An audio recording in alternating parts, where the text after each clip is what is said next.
Washington, D.C. is not what it seems. At first glance, it looks like a symbol of democracy.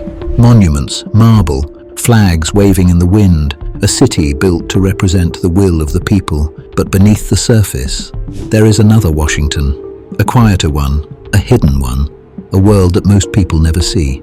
Because real power in Washington doesn't always live in the places you expect. And once you start looking closer, you realize something unsettling. The most important decisions in America may not be made in the Capitol at all. Let's begin with a simple question. Where does power actually live in Washington? Most people would point to the White House, or the Capitol building, or maybe the Supreme Court. And yes, those places matter, but they are only the visible layer, the part designed to be seen. Because behind every speech, every law, every headline, there is an entire network working in the shadows. A system of influence so complex that even many insiders don't fully understand it. Just a few blocks from the Capitol, you'll find streets filled with offices that look completely ordinary. Glass buildings, quiet lobbies, no crowds, no cameras. But inside those buildings, decisions are being shaped long before politicians ever vote on them. This is K Street, the center of Washington's lobbying world. Here, corporations, foreign governments, and powerful organizations spend billions of dollars every year, not to win elections, but to influence them, to shape policies before they become law. Because in Washington, the most effective power is not loud, it is precise. Lobbyists don't usually appear on television. They don't give speeches to the public.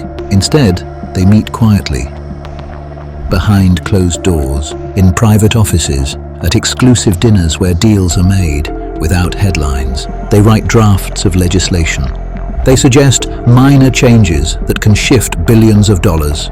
They build relationships that last decades, and perhaps most importantly, they understand something most people don't. In Washington, access is everything, but lobbying is only one part of the hidden system. Because surrounding K Street, there is another layer of influence. Think tanks, institutions with impressive names, institutes, foundations, centers for policy. They publish reports, they host conferences, they provide expert opinions. On the surface, they exist to inform, but in reality, many exist to persuade. Think tanks shape the ideas that shape the laws. They decide which problems matter and which solutions seem reasonable. They provide the language politicians use, the data journalists quote, the framework that defines entire debates, and often they are funded by the same interests that benefit from those ideas. So by the time a policy reaches Congress, the outcome may already be inevitable. And then there is another world, less visible, more powerful. The permanent government. Elected officials come and go. Presidents serve 4 or 8 years. Members of Congress change constantly.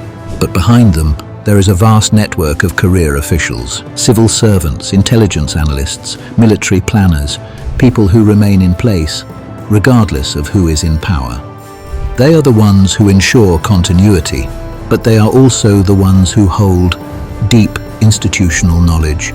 They understand the system in ways outsiders never can, and that gives them something incredibly valuable: influence without visibility.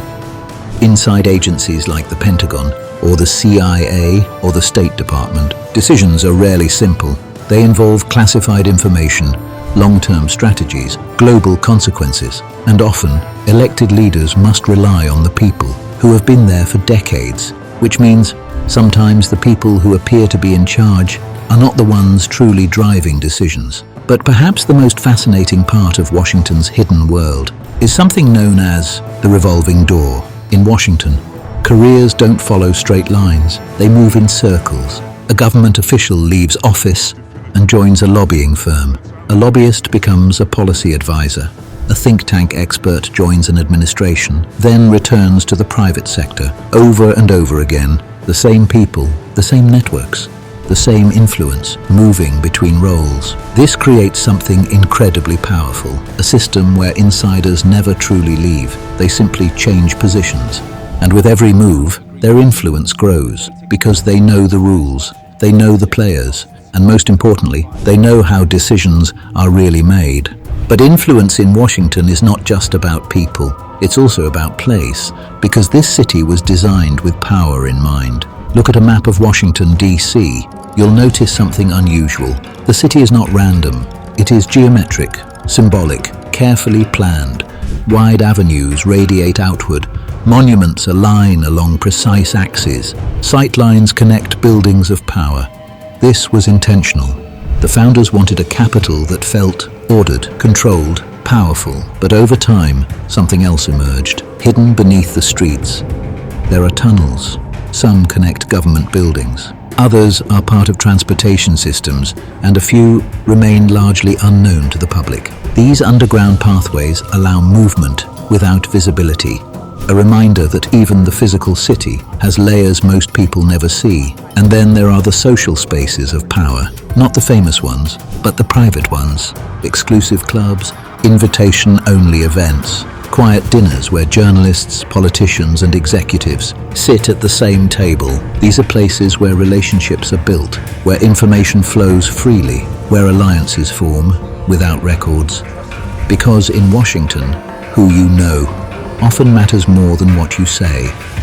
Journalists play a role in this world too. They are supposed to hold power accountable, to investigate, to question, to expose, and many do, but they are also part of the same ecosystem. They attend the same events, speak to the same sources, rely on access to insiders, which creates a delicate balance, because in order to report on power, they must also maintain relationships with power. So what does all of this mean? Is Washington controlled by hidden forces? Is democracy just an illusion? Not exactly, but the reality is more complicated and more unsettling. Power in Washington is not centralized. It is distributed, spread across networks, institutions, relationships. It is not held by a single person or even a single group. It flows, constantly shifting, constantly adapting, and that makes it incredibly difficult to see, because there is no single secret room where everything is decided, no single conspiracy that explains it all. Instead, there is a system that rewards access, that values experience, that protects its own continuity. And once you understand that system, you start to see Washington differently. The speeches on television are only the final act. The votes in Congress are only the conclusion. The real story happens earlier, in meetings you'll never hear about, in drafts you'll never read, in conversations that leave no trace. And perhaps the most important question is this: can this system ever truly change? Every election promises change, new faces, new ideas, new direction, but the underlying structure remains remarkably stable because it is designed that way, to endure, to adapt, to survive. Which means real change in Washington is rarely sudden. It is slow, incremental, often invisible, happening beneath the surface, long before it becomes visible to the public. So the next time you see Washington on the news, remember this: you are not seeing the whole picture, you are seeing the surface, the visible layer of a much deeper system, a system built on influence, on relationships, on access, a system where power is not just held, it is navigated. And the real question is not just who is in charge, but who understands the system well enough to use it. Because in Washington, D.C., the most powerful forces are often the ones you never see.